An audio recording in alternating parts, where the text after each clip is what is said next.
देखो electric dipole in uniform 2 dimensional electric field, यानी कि 2 डायमेंशनल इलेक्ट्रिक फील्ड है, तो यानी कि उसको इलेक्ट्रिक डाइपोल कैसे फाइंड करेंगे। देखो सेम चीज ही है, वैसे तो शायद ये सिलेबस में नहीं है, फिर भी जो नेक्स्ट टॉपिक है उसको समझाने के लिए ये चीज क्लियर करना बहुत जरूरी है। देखो यानी कि minus q at q plus q वही चीज, सेम चीज A B equal to dipole moment ये होता है। देखो ए से बी ले लिया हमने, ले लिया माइनस क्यू प्लस क्यू, इस पे बीच में पी पॉइंट हो गया, यानी कि ये क्या है ऐसे, यानी कि इसको ऐसे करेंगे तो ये टेढ़ा ले रखा है ये ऐसे, तो इस पे यानी कि ये पी ओ हो गया, पी वेक्टर से शो करते थे, ये ई वेक्टर हो गया जो ऊपर की साइड था।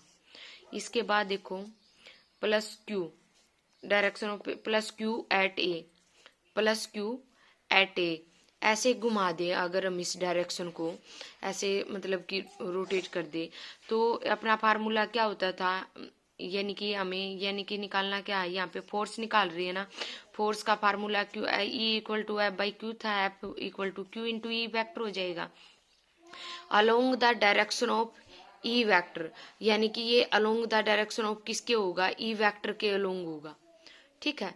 और force on minus q at B q E and minus q at कहाँ से बी, तो ये क्या हो जाएगी, डायरेक्शन अपोजिट हो जाएगी, डायरेक्शन अपोजिट हो जाएंगी ना एक दूसरे के, तो यानी कि Q इंटू ई वेक्टर, ये तो समझ में आ गया होगा, डायरेक्शन अपोजिट टू किसके, ई वेक्टर में, इसमें तो क्या हो जाएगी, डायरेक्शन अलोंग होगी, इसके साथ होगी डायरेक्शन, ठीक है।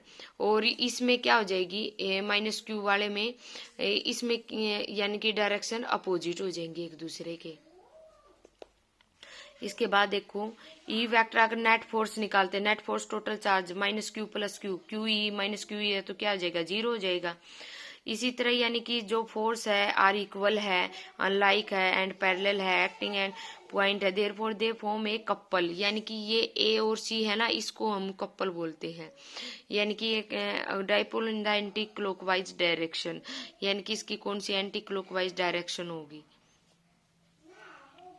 इसके बाद है करना है ये, यानी कि इसमें हम फाइंड करते हैं जो मेन मकसद था हमारा टॉर्क निकालने का, टॉर्क का फार्मूला होता है force into arm of couple बोल दो या परपेंडिकुलर डिस्टेंस बोल दो, ये आर्म ऑफ कपल है ना, इस पे यानी कि ये परपेंडिकुलर डिस्टेंस है, यानी कि इसको बोलते हम ए सी, यानी कि इस पे परपेंडिकुलर क्या है इसमें परपेंडिकुलर एफ इंटू ए सी हो गया, यानी कि आर्म ऑफ कपल, यानी कि कपल की जो आर्म है वो क्या है ए सी, एफ का formula F into A B, A C की जगह क्या हो गया ए बी साइन थीटा, ये कहाँ से आया, ए सी है ये है, तो ए साइन थीटा का अपना जो ए सी हमें फाइंड करना, देखो जैसे मैंने ए सी फाइंड करना, साइन थीटा का फार्मूला क्या होता है, परपेंडिकुलर बाई हाइपोटेनियस। अब इस फिगर को ऐसे घुमा लो, ए सी क्या हो गया परपेंडिकुलर, और हाइपोटेनियस क्या होगी ए बी, तो ए सी बाई ए बी लिख दिया, ए बी कितना है 2a था, आर कितनी लेंथ होती है 2a होती है, ए सी बाई 2a, तो यानी कि ए सी की वैल्यू क्या आएगी 2a साइन थीटा आ गई ना, 2a साइन थीटा, तो क्यू एफ क्या होता है क्यू इंटू ई होता है 2a sine theta, Q into 2a ई साइन थीटा, तो टॉर्क क्यू इंटू 2a की इक्वल टू किसके पी का, पी लिख दिया पी ई साइन थीटा।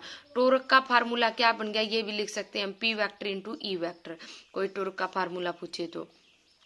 अगर इसमें फिर यानी कि जब torque is right hand screws rule is perpendicular to p vector and E vector plane paper outwards, ये तो डायरेक्शन बता रखी इसमें कोई नहीं।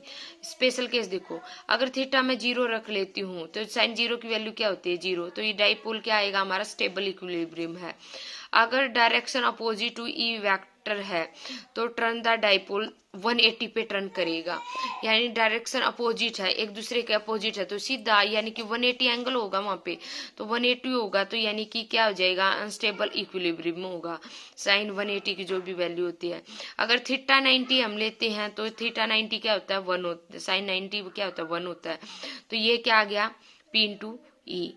तो इसी तरह टॉर्क R क्या हो गया, न्यूटन पर metre, and it's dimension formula m1 L का स्क्वायर T-2। ठीक है, ये नोट दे रखे हैं इसमें, यानी कि थीटा 0 लिया, और ये यानी कि uniform electric field note 1 note यानी कि q E minus q E p sine theta equal to, ये हम सारा करके आ चुके, कोई करने की जरूरत नहीं है। नॉन यूनिफॉर्म में क्या हो जाएगा, साइन थीटा इक्वल टू 0 ले लिया तो पी वेक्टर अलोंग ई हो जाएगा। और अगर हम electric p vector sine theta, theta equal to वही है सेम 0 ले लेंगे तो क्या आ जाएगा, ये आएगा, ये इंक्रीजिंग में है, ये डिक्रीजिंग में है, सिर्फ फर्क कितना है।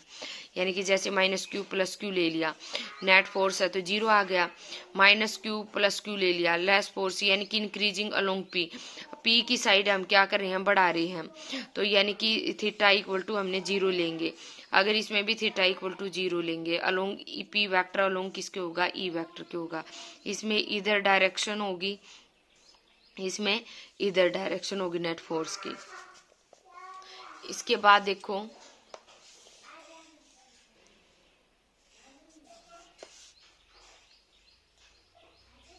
ये पोटेंशियल एनर्जी, पोटेंशियल एनर्जी एक बार मैं कॉपी में कर रखा, उससे समझाती हूँ।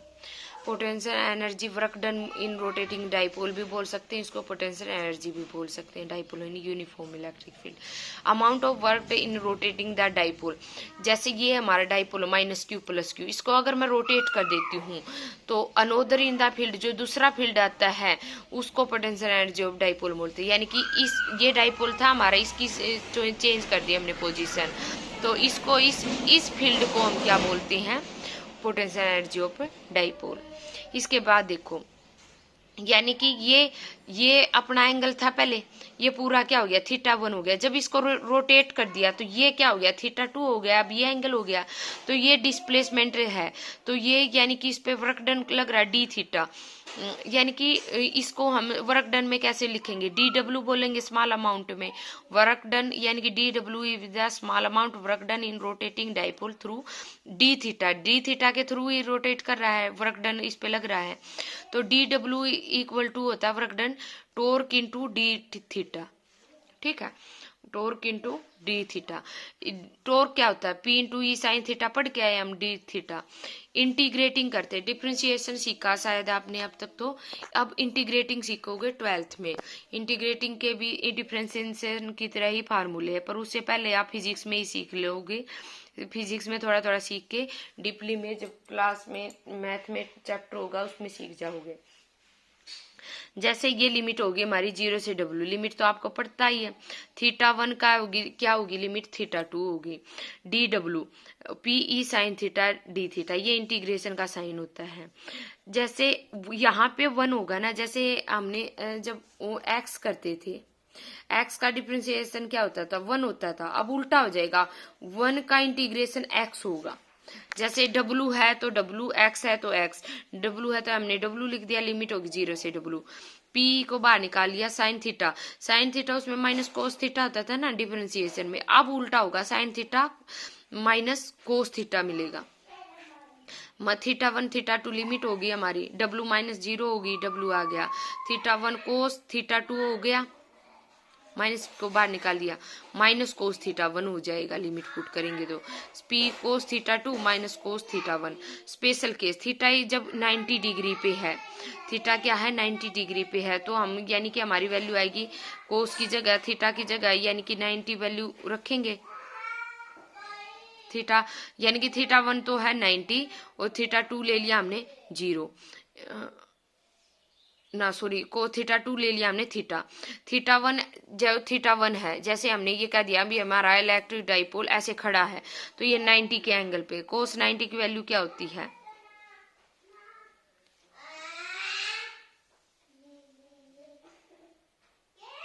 सॉरी एक बार बुक में दिखाती हूँ, कंफ्यूज सा कर दिया इसने तो। जैसे हाँ ये है कोस थीटा कोस 90, हाँ ठीक है, जीरो होती है, कोस 90 की वैल्यू होती है जीरो। कोस थीटा माइनस जीरो करेंगे तो कोस थीटा आ जाएगा, माइनस पी ई क्या आ गया हमारा कोस थीटा। तो अगर ऑब्वियसली बात है कि यानी कि पी वेक्टर इंटू क्या ई वेक्टर भी बोल सकते हैं उसको, ठीक है। अगर इसी तरह स्पेशल केस हम अगर स्पेशल केस क्या लेते हैं हम, जीरो लेते हैं, तो कोस थीटा की जगह आ जाएगा हमारा जीरो। थीटा जीरो लिया तो यानी कि कोस थीटा हमने जीरो ले लिया तो minus P E cos theta आ जाएगा वहां पे थीटा कोस 90 की जगह अगर जीरो पुट करेंगे तो, यानी कि माइनस थीटा हमने जीरो कोस जीरो की वैल्यू पुट की तो 1 होती है, तो minus P E cos theta -1 आ जाएगा, को minus P E cos theta -1, ठीक है। यानी कि ये आएगी कोस थीटा -1, ठीक है, यानी कि माइनस पी ई बोल सकते हैं। थीटा 180 लेते हैं तो -1 आती है इसकी वैल्यू, तो u equal to p E हो गया। ये मिनिमम होगा, ये मैक्सिमम होगा, प्लस का मैक्सिमम होता है, माइनस का मिनिमम होता है, ठीक है। ये तो था जो मैंने इस कॉपी के हिसाब से, अगर आपको कॉपी के हिसाब से ठीक लगे करना तो कॉपी के हिसाब से करो, समझा दोनों में से देती हूँ। पोटेंशियल एनर्जी क्या होती है, energy pose dipole virtue of its particular position electric field, कोई भी पर्टिकुलर पोजीशन होगी इलेक्ट्रिक फील्ड की, यानी कि वो जिस पे जो एनर्जी लगती है उसको हम पोटेंशियल एनर्जी बोलते हैं। सपोज कर लिया हमने मोमेंट है पी वेक्टर, ओरिएंटेड है angle theta, direction uniform, electric field 1b22 we know torque, torque p sine theta होता है हमारा फार्मूला, ठीक है। डी डब्ल्यू वर्क डन लगा दिया इस पे, टॉर्क डी थीटा हो गया, पी ई सी साइन थीटा डी थीटा हो गया, थीटा 1 थीटा से 2 लिमिट चल रही थी अपनी, डब्ल्यू इंटीग्रेशन करेंगे तो सीधा डब्ल्यू आ गया, P E sine theta, P E minus theta 1 limit put करेंगे minus cos theta minus P cos theta 2 minus cos theta 1, तो u इक्वल टू यानी कि w के होगा वर्क डन, यानी कि पोटेंशियल एनर्जी को u से शो कर देते हैं इक्वल टू जो w है, minus P E cos theta 2 minus cos theta 1 हो गया। पर्टिकुलर केस थीटा 1 अगर जीरो पुट करते हैं, सॉरी थीटा 1 जीरो पुट करते हैं और थीटा 2 अगर थीटा पुट करते हैं, कोस थीटा 2 हमने थीटा पुट कर दिया, कोस थीटा 1 जीरो पुट कर दिया, कोस थीटा -1 आ गया, work done is stored in potential energy. अगर डाइपोल थीटा 1 हम जीरो ले लेते हैं और थीटा 2 थीटा ले लेते हैं, cos theta minus P E cos theta आ गया, u equal to minus P E vector E vector, ये हो गया बेटा। ये है potential energy in of dipole in uniform electric field. जिसमें से जो आपको आसान लगे ना उसमें से करना, समझ के करना पर